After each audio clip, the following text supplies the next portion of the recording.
with us. Our next session is exciting session, heart failure session. Heart failure is more important topic for every cardiologist. Our chairperson, Professor Mohammad Abdul Rashid sir, he will not present because he called me in the morning. He's busy with other schedule. Professor Sadul Krishna Banerjee, he is the president of heart failure in Bangladesh. Professor Shakil Gofur, Professor Harisul Haq, is general secretary of heart failure Bangladesh. Dr. Mohammad Jilur Rahman, Dr. Samsul Alam, and our speaker, Professor Mohammad Shahabuddin, is the head of the department of Sylhet Medical College. He will talk on pharmacological management of heart failure. And another, Professor Chaudhry Mashkat Ahmed sir, you know everybody. He is the renowned cardiologist and professor of cardiology, BSMU. He will talk on heart failure with preserved ejection fraction. What we know.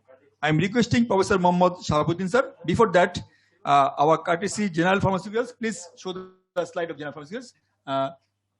General Pharmaceuticals, thank you, General Pharma, being with us. Some drugs we show here. They are our scientific partner. Thank you, General Pharma. Now I'm requesting Professor Mohammad Shahabuddin sir, please share your screen and please start your presentation.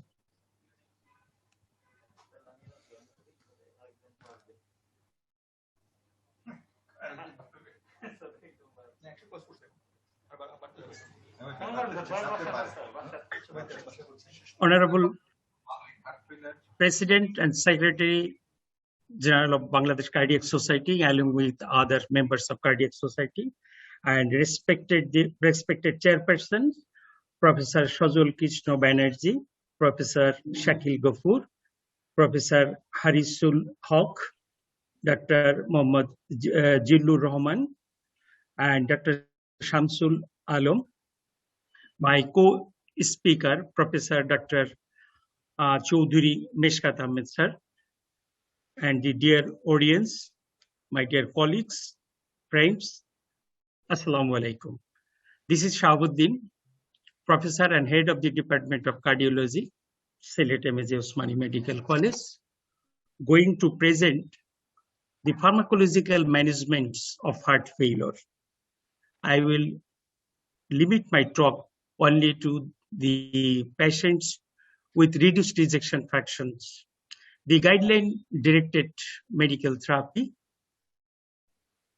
The goal of the heart failure therapy is to improve the symptoms, prevent hospitalization, and reduce the mortality. So, these are the pharmacological agents that are used to decrease the hospitalization and morbidity. These are ACE inhibitor, ARB, beta blocker, ARNI, MRA, ivabradine, and newly the SGL2 receptor inhibitors. And the other drugs, that is diuretics, cytarabine, nitrates, and digoxin, are used to relieve the symptoms. So these two categories of drugs are used for pharmacological management of the heart failure.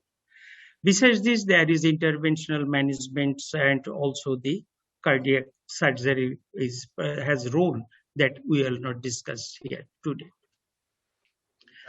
As we know that all forms of heart disease can lead to heart failure. So if we treat the disease that can lead to heart failure, it prevents or delay the development or prevent death. So in case of hypertension, if we treat the hypertension with all first-line drugs like ACE inhibitor, ARB, calcium channel and diuretics, and remain the blood pressure within target, it will prevent the development of heart failure. Likewise, the coronary artery disease with ACE inhibitor, beta blocker statin, with LV dysfunction, definitely with ACE inhibitor, beta blocker, diabetes, the newly promoted drug that can be used, that is in sodium glucose co-transfer 2 inhibitor. Obesity and smoking must be controlled. Besides this, there is a role of ICD that is after 40 days of MI, if the patient's symptomatic despite optimum medical management with ACE inhibitor, beta blocker, diuretics, and mineralocorticoid antagonist, and the ejection fraction remains below 30%, so ICD can be used to prevent sudden death and prolong life. And there is a therapeutic algorithm for the treatment of the patients with reduced ejection fraction that has been proposed by the European Society of Cardiology in 2016. This is the well known to all that diuretics are to be used to relieve symptoms and signs of congestion if it is present. Then patient with symptomatic heart failure, the therapy with ACE inhibitor and the beta blocker, and it should be uptitrated to a maximum tolerated evidence-based dose. If it does not work, then still the patient symptomatic, patient rejection fraction is less than 35%, that MRA antagonist should be added and uptitrated to its maximum tolerated doses. And if the patient is remained symptomatic despite these treatments with diuretics, ACE inhibitor, beta blocker, and MRA, and the three options is available. First of all, you'll have to replace the ACE inhibitor or ARB with ARNI, or if the patient has sinus rhythm, heart rate more than 70, that it should be added, that is ivabradine. In between, if there is a white QRS complex more than 130 milliseconds, there is a scope for CRT. And after that evaluation, there is a combination of all this. And if its patient is not improving, then digoxin, hydralazine, and other investigational managements, interventional managements are available, left ventricular assisted device, and ultimately heart transplantation. But if the patients remain symptom-free, then you will have to maintain the treatment at that level, and we will try to reduce the dose of the diuretic. And this is highlighting point that in 2016, European Society of Cardiology Heart Failure Guideline, they have recommended that the patients who are able to tolerate ACE inhibitor and ARB, they can be replaced to ARNI if the patient remains symptomatic. The recommendation for replacing ACE inhibitor or ARB with ARNI in an ambulatory patient with heart failure with reduced ejection fraction who are symptomatic despite optimal management with ACE inhibitor, beta blocker, and MRA. And in 2017, SSC ASA guideline updates focuses that the clinical strategy of inhibition of the renin-angiotensin system with ACE inhibitor or ARB or ARNI in conjunction with the evidence-based beta blocker aldosterone antagonist in selected patient is recommended for the patient with chronic heart failure with reduced ejection fraction to reduce the morbidity and mortality. This is a breakthrough trial by which the treatment of heart failure has been changed dramatically from ACE inhibitor to ARNI. In 2019, there is another proposals, that is horizontal integration, a patient-centered approach, the fundamental disease-modifying therapy in patients with heart failure with reduced ejection fraction. These are the drugs. Basically, these are 5 drugs, but these are the 4 steps. That is beta blocker, SGL2 inhibitor, mineralocorticoid receptor antagonist, and either ARNI or ACE inhibitor or ARB. So this is the 4 backbone drugs that are based on the treatment of heart failure. And this is the recommendation from 2019 and 2021. The ACC AHA Focus Update Consensus has given the options like that, the heart failure treatment algorithm for guideline-written medical therapy, patient with heart failure with reduced ejection fraction, that ARNI, ACE inhibitor or ARB. ARNI is preferred over ACE inhibitor and ARB with the evidence-based beta blocker, that is bisoprolol, carvedilol, or metoprolol succinate with diuretic agents as needed. So this is the backbone again. And the other things that we will have to add, well, if there is no contraindication, that is aldosterone antagonist, SGL2 inhibitor, diuretic, when there is evidence of volume overload and patient is NYC 2 to 4, that may be added to the diuretic therapy to the ongoing treatment. And for patients who are persistently symptomatic in black patient, despite ARNI, beta blocker, aldosterone antagonist, SGL2 inhibitor, and patient is still in NYC 3 to 4, and we have to add hydralazine and isosulfate trinitrate. And if the patient is still symptomatic and patient's heart rate is more than 70, patient is sinus rhythm, with maximally tolerated beta blocker, then patient was in NYSA 2 to 3, then ivabradine may be added. So on the backbone of ARNI, SE inhibitor, ARB, and beta blocker diuretics, these are the drugs that may be added, that was proposed in very recently in 2021. So ARNI has replaced SE inhibitor and ARB if it can be afforded by the party. They have also recommended when to use and how to use. They have recommended that if the patient previously on SE inhibitor, ensure 36 hours off before initiation, and if the patients are receiving equivalent less than 10 milligram on enalapril and less than 160 milligram, it should be about 24/26, and if it is more than 10, it is 49 to 51 milligram twice daily, and those should be increased after 2 weeks. And we'll have to follow the blood pressures, renal functions, and the kidney functions. And SE inhibitor and ARB recommendation is like that who cannot afford the ARNI, SE inhibitor or ARB should be initiated. Before treatment, it should be followed the blood pressures, renal function, and electrolytes. And again, the beta blocker, it's a trusted drug that has proven its efficacy in the treatment of chronic heart failure. It should be started with monitoring the heart rate, blood pressure, and signs of congestion after its initiation and during follow-up. So ARNI is gain its superiority over SE inhibitor and ARB. And this is the fantastic 4 for monotherapy for heart failure. This is the 4 fundamental drugs that has been proposed for the new treatment options for patients with heart failure with reduced ejection fraction, ARNI, beta blocker, SGL2 inhibitor, and MRA.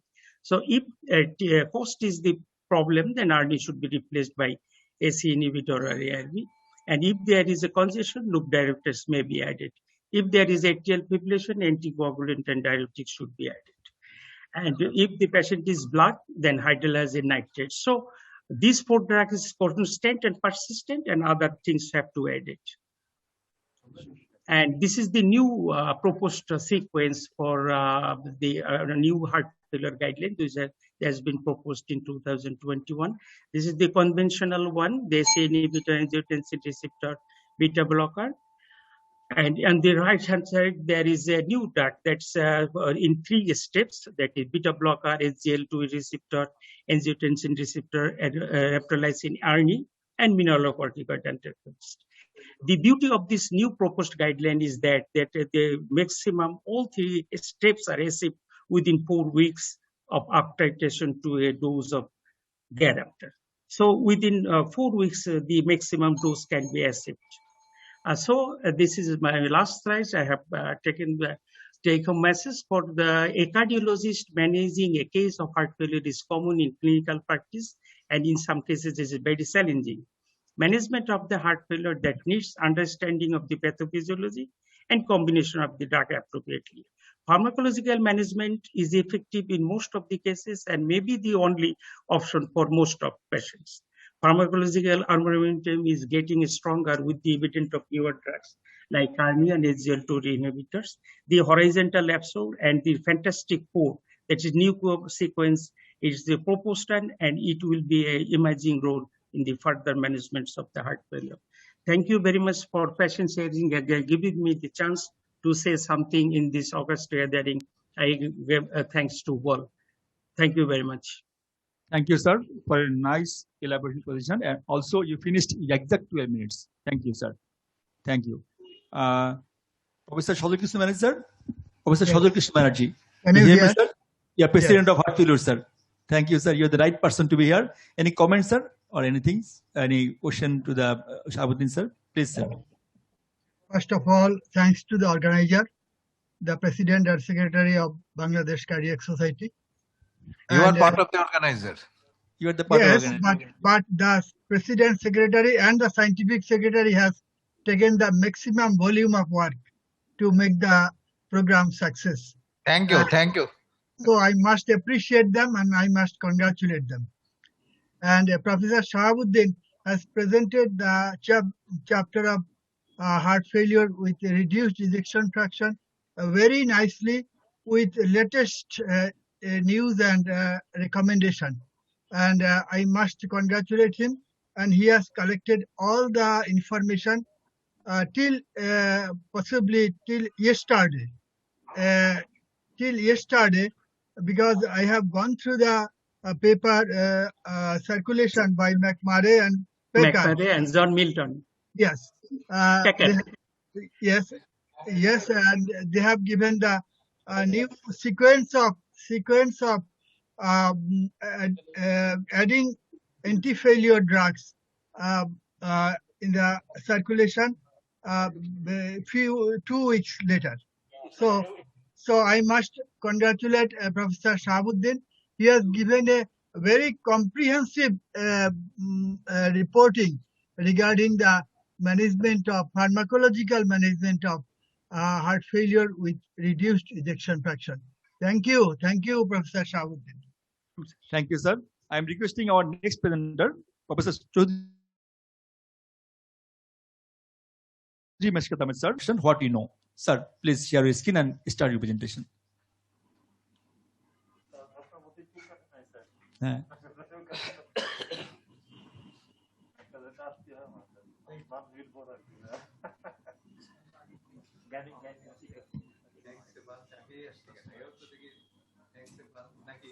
পারতেছি না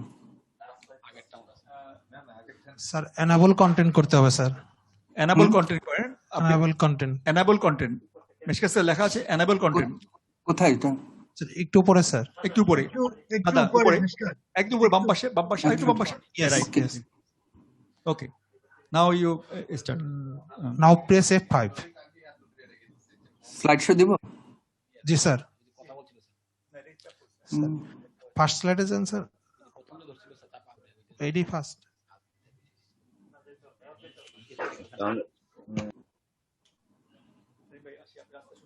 ওকে দেখা যাচ্ছে হ্যাঁ, sure. Yes, sir. Mr. Honorable Chairperson, my respected teachers and dear colleagues from Cardiac Society. I'm extremely grateful to the organizer for giving me the opportunity to have a talk on heart failure with preserved ejection fraction, what we know. Actually, this is a subject little unknown to me. But as in 2016, the ESC has given a definition and have divided the heart failure into three groups, and of which the heart failure with preserved ejection fraction definitely belongs to a class when the ejection fraction is equal or more than 50. On the top of that, the patient has to be a sufferer of shortness of breath and other symptoms, and there should be elevated brain natriuretic peptide. In addition to that, there can be either structural abnormalities in the heart or there can be functional abnormalities. They have given a little bit detail of the structural abnormality and the functional abnormality. So heart failure with preserved ejection fraction is not the same as heart failure with reduced ejection fraction. For years together, we have been knowing the heart failure with reduced ejection fraction, which is quite distinct from that of HEPPEF. The etiology, although heterogeneous in both the group, but the etiologies are different. Phenotypically, both the group are heterogeneous, but when we consider the therapy for HEPPEF, we know there are definite therapies and they are homogeneous, but it is heterogeneous for HEPPEF. So it is quite prevalent. Almost in 50% of the cases of the heart failure are due to HEPPEF. But the most distinct part is the women are are more sufferer than the men. The ratio may be 2:1. And half of these people, that is almost the 30 million people all over the world, do have this HEPF. And their mortality rate is equal to that of HEP-REF. So to us, initially, it looks simple, the hypertrophy of left ventricle. And when there is hypertrophied left ventricle, there is increased filling pressure, which can give rise to the heart failure. But things are not that simple as it seems. The HEPF is being marked by the onset of this disease in the adult population, elderly population. And more importantly, there are at least 4 or more comorbidity along with this heart failure. Why this comorbidity? These comorbidities are metabolic stresses, aging, maybe hypertension, diabetes, involvement of the renal system, hepatic system, pulmonary system. All this system produces, with their involvement of comorbidities, persistent chronic inflammation. And from this persistent chronic inflammation, there is involvement of the ventricle as well as intravascular system. So HEPF is rather a disease which is not confined in the heart itself. It is confined in the heart, in the vascular system, in the muscle, and in the kidney. So we have the basic pathological phenomena which contribute to the HEPF is chronic inflammation leading to the interleukin-6 and tumor necrosis factor, which has got 2 downstream effects. One is on cardiomyocyte, causing chronic inflammation and the fibrosis and thickening of the muscle. And in the endothelium, that generates the reactive oxidative species, which in turns causes the inhibition of the nitric oxide pathway. We know nitric oxide pathway is the beneficial pathway in the endothelium that counteract the angiotensin receptor and the sympathetic system. So it's a heterogeneous group, not only involving the cardiac myocyte and the vascular system. There are some involvement of the autonomic system. The cardiac energetics are lost, and there are some myocardial ischemia due to involvement of the endothelium. So when we look at the clinical manifestation, as I said, there are a number of comorbidities. And on the other hand, when in HEPF, we have got involvement of number of systems. So wide range of findings are there in the clinical scenario of HEPF. And they are not, as I said, are homogeneous. They are a heterogeneous picture, and the phenotypic variations are numerous. So let us see some example from our cases. Before that, we should know that the HEPF is not diastolic heart failure simply. There can be some overlapping of diastolic heart failure, but without diastolic heart failure, that there can be heart failure with preserved ejection fraction. So our first case, hypertrophic cardiomyopathy. This is a very prototype of hypertrophic cardiomyopathy or diastolic cardiomyopathy. The patient had higher BNP, and we can see he had all the comorbidity: the diabetes, hypertension, CKD, CAD, and the obesity in this patient. It is not difficult to make a diagnosis of HEPF in this patient because the patient had features of left atrial enlargement, and the patient also had high BNP level. Our second case, this patient didn't have much of the comorbidity, but raised BNP. And in this particular case, if we look at the GLS, we'll find that there is reduced systolic function. The GLS was 11 in this patient. And importantly, we can note that the strain pattern was less in the lateral and the anteroseptal valve. And reduced systolic function is another one of the important feature of HEPF. Our third case was atrial fibrillation, 67 years old gentleman with hypertension, no other comorbidity, having 580 milligram of proBNP. If you look at this slide, we can see that left atrium is dilated, but the intra-atrial septum is bulging to the right, indicating that the patient was having increased filling pressure. I'm sorry that I cannot see the move. I can show you the movie, but the patient had reasonably well systolic function. But just little picture depict us that this patient while having shortness of breath and raised BNP, and at the same time the feature of intra-atrial septum, feature of increased filling pressure in the left atrium, which pushing the intra-atrial septum to the right. Then we know we are dealing with heart failure. Almost in 2/3 of the cases with HFpEF, there is atrial fibrillation. And atrial fibrillation, as a result of some comorbidity or as a result of HFpEF itself, imposes vicious cycle. So these are the group of the patient, even without having any left ventricular hypertrophy, can produce heart failure with preserved ejection fraction. And these are the interesting group of the people, and they will be very challenging cases in future for us to manage. So this patient had features of diastolic dysfunction. So heart failure with preserved ejection fraction atrial fibrillation, the vicious twin. We, in our next 1 decade, will see more and more such cases, and these cases will be very challenging. So we had also a case admitted in our hospital with raised BNP, and obviously this patient got admission due to shortness of breath, but having valvular involvement. The valvular involvement were minimum. He had grade 1 plus aortic regurgitation and grade 1 mitral regurgitation. And we found that this patient was having some feature of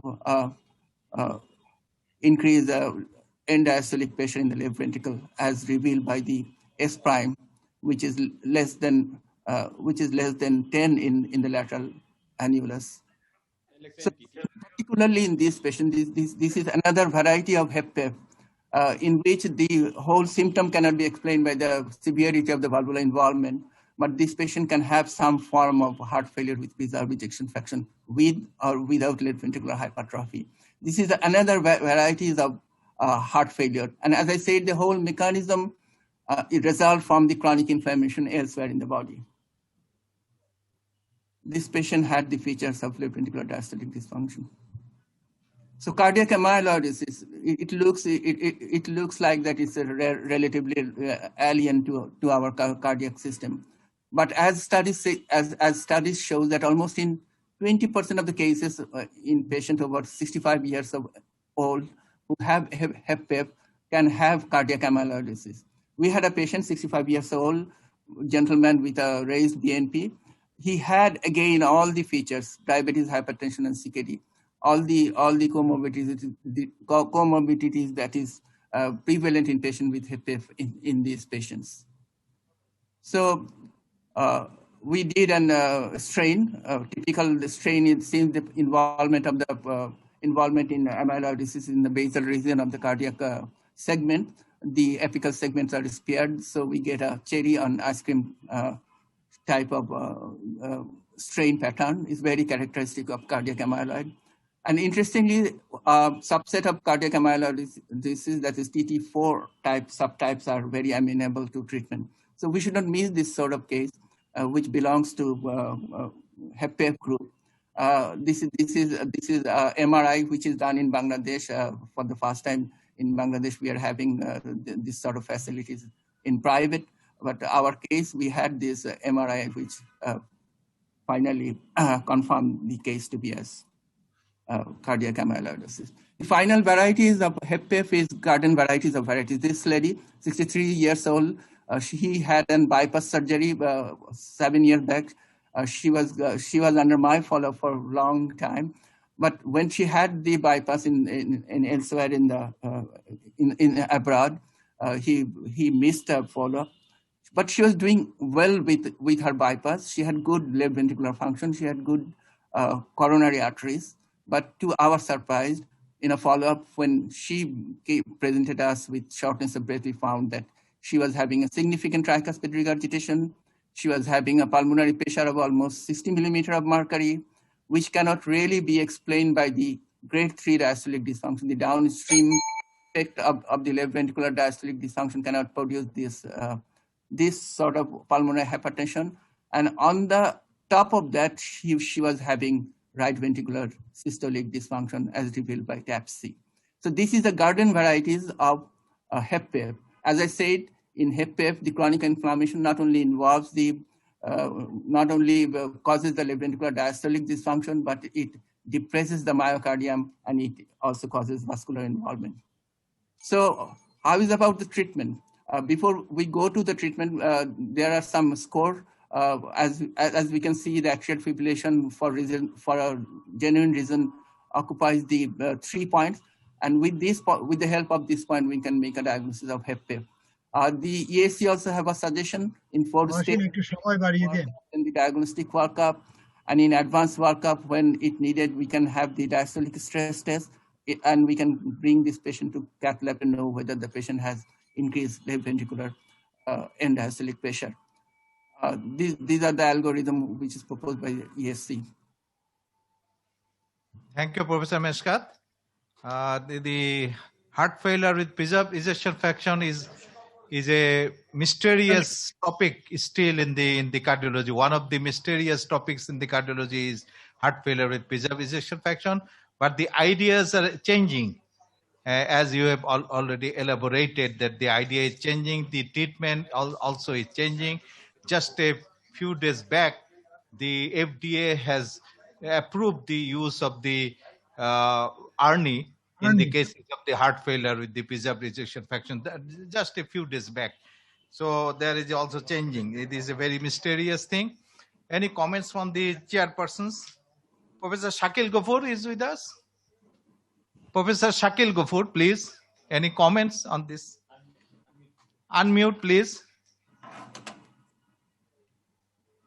Thank you, sir. I'm from Rangpur. Yeah. As you said that the heart failure with preserved ejection fraction is a new challenge for us. We all knew and used to treat heart failure with reduced ejection fraction. To me, a heart failure with preserved ejection fraction is a combination of a lot of comorbidities, and by dealing with these things, we are actually coming out from the treatment of heart failure as well. Now, you have said that the authority has introduced the introduction of ARNI in the management of heart failure preserved ejection fraction. But for using ARNI, it's a reduced ejection fraction is a important parameter, isn't it, sir? So I'm a bit. I want to know something about this, as you have commented. Any answer from Professor Meskat? Sir, the Paragon study, heart failure study, the Paramount study, which was the pilot study to the Paragon study, and also the Parallax study, none of the study could have a positive result in terms of mortality. But in terms of morbidity and in terms of some of the secondary outcome, it was shown that it was better in patient with when the patient have had immediate hospitalization for the heart failure. This is one group of people who got the benefit. The second group was the female, whatever may be their ejection fraction, they got benefit from these ARNI. And the third group were the patient who has had the ejection fraction level less than 57. There are 3 group of people, subset of people definitely got the benefit from ARNI. But as despite all these subgroup benefit in the subgroup, the recommendation was not really there, although FDA has given the approval. FDA just approved it. The Parallax study and the Paragon HF study, when the studies results were analyzed, it was found that it is not absolutely negative. Rather, it raises the new thought about whether we should classify the heart failure according to this parameters of the reduced ejection fraction below 40%, the preserved ejection fraction above 50%. It raises this question. So I am in a I thought that within few years, 2 or 3 years, this classification will be reshaped. This reduced ejection fraction and the preserved ejection fraction. Okay, any question from the some participants? They raise hand. Kamrul?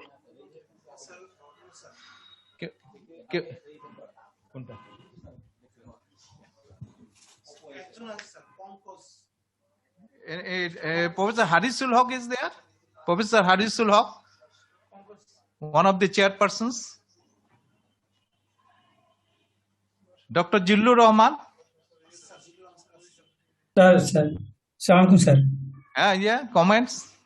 Sir thank you sir comment করার কিছু নেই sir যে দুজন present করছে দুইজনের একজন হচ্ছে Shahabuddin sir যিনি আমার এই এনআইসিবিডি এর প্রথম এমডি ফার্স্ট যে আমাদের স্যার হয় উনি প্রথম আমার মডারেটর ছিলেন স্যারের প্রেজেন্টেশন আর ম্যাক্সাস স্যারের তো অলওয়েজ আমি ভক্ত স্যারদের প্রেজেন্টেশন সম্পর্কে আমি কমেন্ট করছি না আমার কিছু প্রশ্ন স্যার প্রশ্ন একটাই যে এখন বার্নিং ইস্যু হলো আর্নিং একটা হচ্ছে স্যার যে কথাটা আপনি বলছেন যে আর্নি আমরা প্রিজার্ভ রিজেকশন ফ্র্যাকশনে জায়গায় অ্যাপ্রুভ করছি কিন্তু অনেক আগে লিটারেচারে দেখছি স্যার যে আর্নি কম আছে বিএনপি প্রো বিএনপি যেটি আমরা বলি যে যাদের লেভেলটা কম তো আমরা কি এটা এখন আমাদের লেভেলে আমরা ইউজ করতে পারবো একটা প্রশ্ন সেকেন্ড প্রশ্ন হচ্ছে স্যার আমরা জানি যে আর্নি ইউজ করার যদি করি কেউ যদি এসি ইনহিবিটর পায় আমাদের এসি ইনহিবিটর বন্ধ রাখতে হয় 24 ঘন্টা বা 36 ঘন্টা অ্যাকর্ডিং টু লিটারেচার কোনো কারণে যদি স্যার আমি বন্ধ করতে ভুলে যাই কি হতে পারে বা এটা কি একদম ম্যান্ডেটরি যে আমাকে এটা বন্ধই রাখতে হবে 36 ঘন্টা তারপরে আমি আর্নি শুরু করতে পারবো আমার সকলকে চেয়ারম্যান এবং স্যার আপনাদেরকে ধন্যবাদ স্যার না 36 ঘন্টা বন্ধ রাখতে হবে কারণ ওইটা সিভিয়ার কি বলা যায় অ্যাঞ্জিওএডিমা হতে পারে কাজেই ওটা করতে হবে ভোলা যাবে না আর কি হ্যাঁ তা নট নেসেসারিলি যে everyone person will suffer from the angioedema but there is every chance of having the angioedema কাজেই that will be a very serious problems regarding the use of the ARNI in the heart failure with preserved ejection fraction we need to have the full papers how the FDA approved it because we know the results of the Parallax and the Paragon HF but we have to see the in what ways the FDA approved it for the use. I think as the Professor Meshkat said, it showed that it works in cases of the females. It works in the cases of the ejection fraction is around the 55. It is the preserved, but it is in the lower side of the normal. So that may be the conditions where we can use the ARNI. I think may I add one point, sir? Dr. Shobik, sir. Yeah, please. Sir, actually in Paragon heart failure trial, it is shown that all-cause mortality and hospital readmission, it did not touch the point that is statistically significant, but that was very much near to significant. Near the statistical near to significant. Very much near to significant. That is why there's a lot of discussion actually on the Paragon HF trial. There are a lot of papers are there. And this year, I think the last year, 2020, Parallax trial was disclosed in the ESC meeting, and it was also proved to be the negative result.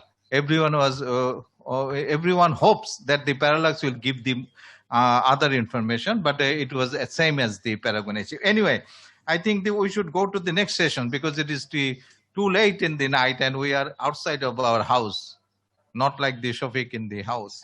Next session.